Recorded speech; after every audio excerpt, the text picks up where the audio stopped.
Hey, what's up guys? Welcome back to Retro Pop Planet. So in today's episode, I have a pretty cool project. Several months ago, I picked up the game Mario vs. Rabbids, or Mario and Rabbids, for the Nintendo Switch. And it was a recommendation from a fellow gamer who knows that I like action platformers and I really enjoy the Mario specifically. I was told that this game was a lot different than other of the 3D platformers that Nintendo has put out, and boy was he right. I really enjoy how different this game is from some of the other ones, but it is really challenging, or I'm just really bad at this video game. That could be it. But one day I was just sitting on the couch and just sketching, and I carry a sketchbook with me when I go places, and these are the two drawings that I came up with. Mario here with his blaster, and then one of my favorite rabbits, which I believe his name is Ziggy, and I'm assuming this is probably a reference to his facial markings, and Ziggy Stardust, otherwise known as David Bowie. This was an unplanned piece of artwork that I decided to do, and an idea formulated. And so basically what I did is I took these two sketches and I took them to a local copy store, and I had some copies made. And I was very impressed with the scans, so much so that I decided to just create a piece of artwork. I do enjoy 3D shadow boxes. I think it gives an added dimension to artwork. And the other thing that I decided to do is I decided to create my own background instead of printing out one from the game. And I painted this original piece.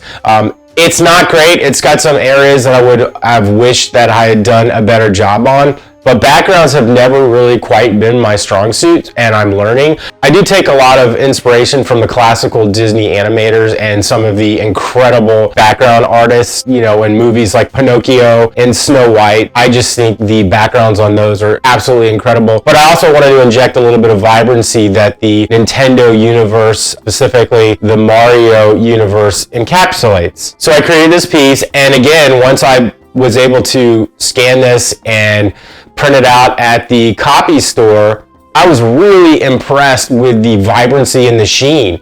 So much so that I made several different versions of this just so I could have, in case there was a screw up in my artwork. Basically what I've done here is I have assembled these different pieces, and I am going to cut each one of these off of the photocopy. I decided to add a heavyweight watercolor backing paper. I could have used cardstock or anything like that. I just didn't have any available, but I had this heavyweight count watercolor paper that I thought would do the trick just as fine, and it did. I just made sure that I was able to and use the double-sided tape to stick the photocopy on top of the watercolor paper, and it really thickened the piece to the point where I was satisfied that it was not going to bend and flex once it was behind the frame. So then all you really need to do from this point, I like this foam pad. It's easy to cut and you can just build up layers. I think I have 5 or 6 different layers on Mario. I really want Mario to stand out.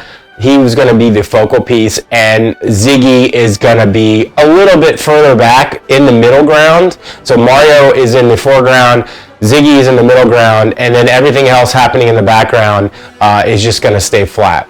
Now, the other thing that I did, I went to a local hobby store and I found these really cool, they're just a strand of LED lights. I think they're commonly referred to as fairy lights, but this is a simple battery-powered pack that has an on-off switch.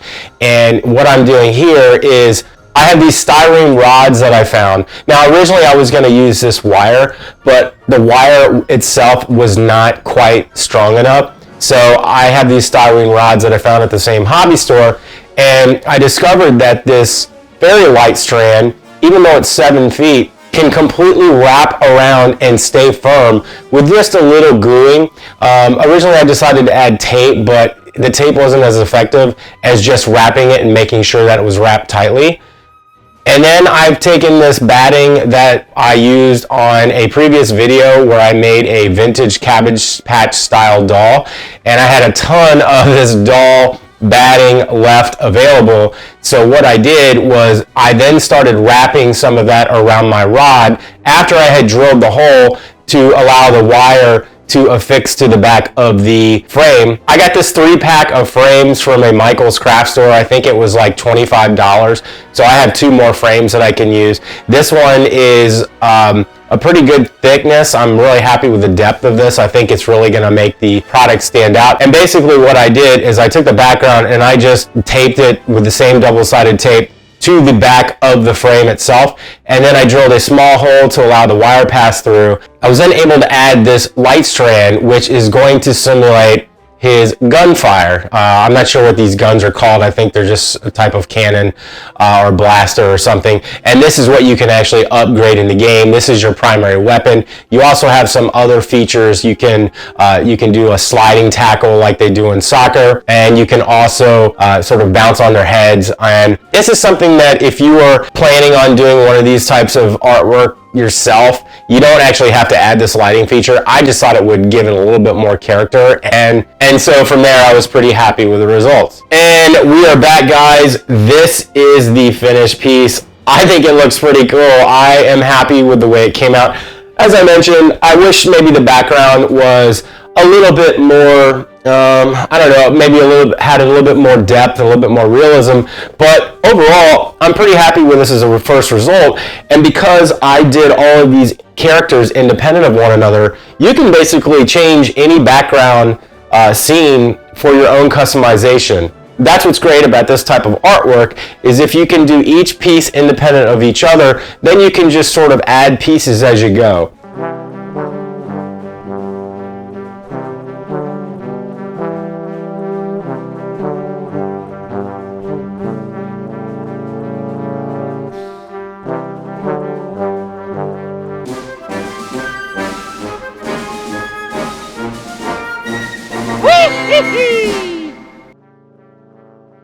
But I know you're here for the final reveal, and this is, I think, the cool part of it. So let Mario fire up his blaster, and yeah, there you go. It doesn't work as well when the lights are actually off. I would recommend, if you're gonna do this, the lights should be on. The other thing is, this light strand actually does get a little bit hot. So I only use this in limited time frames, and I definitely would not walk away from this and leave it by itself, because it does get hot, and I'm assuming that everything would be flammable, and then that would be a disaster. So again, guys, just a short project that actually took me several weeks, and I wasn't actually planning to take as much time on this, but I thought it was so much fun that I really wanted to come up with something good. So if you like this video, guys, you know what to do. Please like, share, comment, subscribe, and I'll catch you on the next one. Peace. Hey, you very good. See you next time.